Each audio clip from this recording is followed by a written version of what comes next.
Hi guys, it's Claire Paris from Paris Group Realty, LLC, and today we're talking about appraisals. So we've gotten to the point, we've gotten through inspections, and we are now at the appraisal, and I'm gonna go out and meet the appraiser and give them comparable properties so that the appraiser knows exactly what number they're trying to hit and they have data to prove it. Then that appraiser goes back to the office, he does an entire report, and then that report is sent to the lender, and then it's sent through quality control.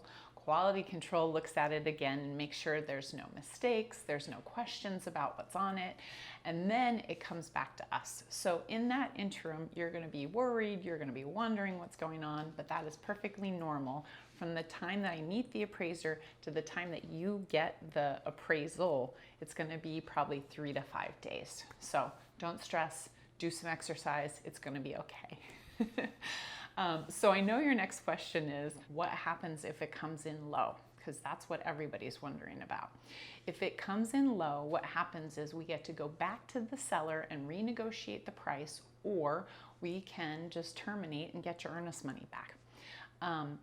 If it comes in high though, there's nothing that needs to happen. The seller doesn't need to know about it, and you just have the added advantage of having gotten a good deal on a property.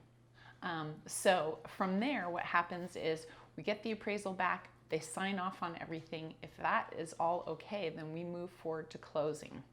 Sometimes there are a few things that come up on the appraisal, especially in a FHA loan, which are the staircase needs a handrail, or the roof needs a certification, or any myriad of things like that.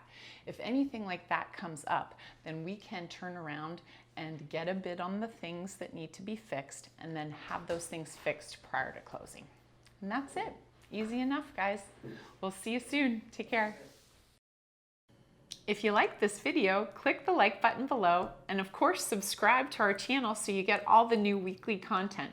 If you have a comment or question, comment below and I'll get to you as soon as I can. I hope you have a great week. Thanks for tuning in.